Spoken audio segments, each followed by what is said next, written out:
Hello दोस्तों, स्वागत है आपका एबीपी विशंस पर। दोस्तों, आप सभी से हम निवेदन करते हैं कि एबीपी विशंस को अभी सब्सक्राइब करके बेल आइकन को दबाना ना भूलें। हमें आपके आशीर्वाद और साथ की बहुत ज़रूरत है। मुगल वंश की स्थापना 1526 ईस्वी में बाबर के द्वारा किया गया था। बाबर और उत्तरवर्ती मुगल शासक तुर्क एवं सुन्नी मुसलमान थे। बाबर का पिता चगताई तुर्क और माता मंगोल वंश से थी, लेकिन उसने अपनी आत्मकथा में स्वयं को अपनी मां के वंश से मानने पर जोर दिया है। इसलिए उसके द्वारा स्थापित वंश मुगल वंश कहलाया था। बाबर पितृपक्ष की ओर से तैमूर का 5वां वंशज तथा मातृपक्ष की ओर से चंगेज खां का 14वां वंशज था। बाबर ने मुगल वंश की स्थापना के साथ ही पद पादशाही की स्थापना की थी, जिसके तहत शासक को बादशाह कहा जाता था। बादशाह की उपाधि धारण करने वाला बाबर प्रथम मुगल शासक था। इस वंश ने भारत में लगभग 200-250 वर्षों तक शासन किया था। मुगल वंश का भारतीय इतिहास में बहुत महत्व है। बाबर ने 1526 ईस्वी में दिल्ली में मुगल साम्राज्य की स्थापना की थी और इस वंश का अंतिम शासक बहादुर शाह 1856 ईस्वी में दिल्ली के सिंहासन से अंग्रेजों के द्वारा हटाया गया था। इस प्रकार भारतवर्ष में किसी अन्य मुस्लिम राजवंश ने इतने अधिक दिनों तक स्वतंत्रतापूर्वक शासन नहीं किया जितने वर्षों तक मुगल राजवंश ने शासन किया था। न ही केवल काल की दृष्टि से मुगल राजवंश का भारतीय इतिहास में महत्व है, बल्कि विस्तार की दृष्टि से भी बहुत बड़ा महत्व है।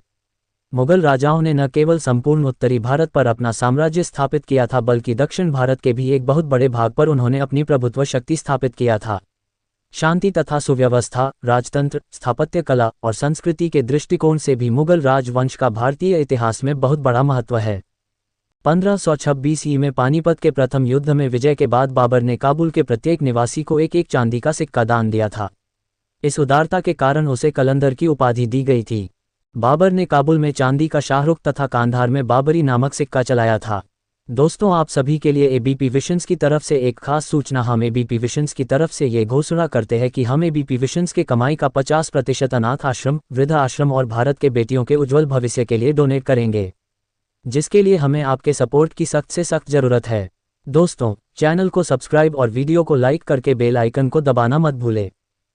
बाबर ने तुर्की भाषा में अपनी आत्मकथा तुजुक बाबरी की रचना की। इसे बाबरनामा भी कहा जाता है। सर्वप्रथम अकबर के समय में इसका फारसी में अनुवाद पायंदा खान ने किया तथा बाद में 1590 में अब्दुल रहीम खाना ने इसका फारसी में अनुवाद किया था। बाबरनामा का फारसी भाषा से अंग्रेजी अनुवाद सर्वप्रथम लीडन अर्स्किन वयालकिंग ने 1826 ईस्वी में किया था। मिसेज बेवरीज ने सर्वप्रथम मूल तुर्की भाषा से इसका अंग्रेजी में अनुवाद 1905 में किया। बाबर ने तुर्की भाषा में एक और काव्य संग्रह दीवान का संकलन करवाया था। मुबैयान नामक पद्य शैली का विकास बाबर ने किया था। यह मात्र 12 वर्ष की अल्पावस्था में पिता की एक दुर्घटना में मृत्यु हो जाने के बाद बाबर फरगना की गद्दी पर बैठा था। 1504 ईस्वी में बाबर ने काबुल को जीता व मिर्जा की जगह पातशाह की उपाधि धारण की थी। बाबर निरंतर युद्धों से जूझता रहा। उसने उज़्बेकों से तुलगमा व्यूह प्रणाली, ईरानियों से बंदूकों का प्रयोग, तुर्कों से घुड़सवारी तथा मंगोलों और अफगानों से व्यूह रचना सीखी थी। बाबर ने उस्ताद अली कुली को अपने तोपखाने का अध्यक्ष नियुक्त किया था।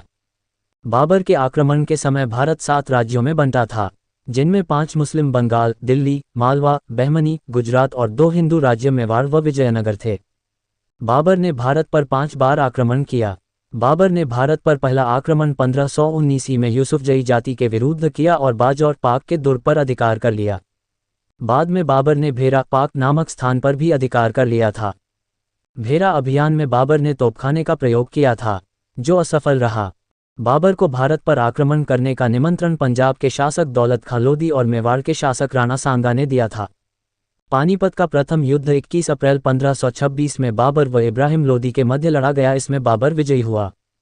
इस युद्ध में उसने सफलतापूर्वक तुलगमा पद्धति व तोपों को सजाने की उस्मानी पद्धति का प्रयोग किया।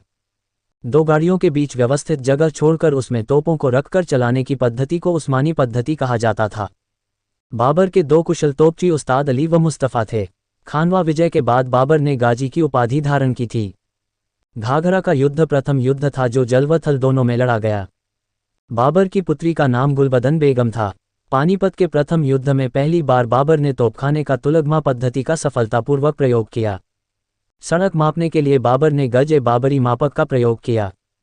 बाबर की मृत्यु 26 दिसंबर 1530 ईस्वी में आगरा में हुई थी, जिसे पहले आगरा के आरामबाग में दफनाया गया और बाद में फिर काबुल में दफनाया गया था। बाबर का मकबरा काबुल में है। 1. पानीपत का प्रथम युद्ध 1526 इब्राहिम लोदी बाबर विजयी। 2. खानवा राजस्थान का युद्ध 1527 राणा सांगा बाबर विजयी। 3. चंदेरी मप्र का युद्ध -1528 मेदिनी राय बाबर विजयी। 4. घाघरा का युद्ध 1529 अफगानों से महमूद लोदी बाबर विजयी। ट्रिक 26 को पानी पिया, 27 को खाना खाया, 28 को चला, 29 को घर पहुंचा, 30 को मर गया। वीडियो पसंद आया है तो वीडियो को लाइक करें, यूट्यूब चैनल एबीपी विशंस को सब्सक्राइब करके बेल आइकन को दबाना बिल्कुल भी मत भूले। धन्यवाद।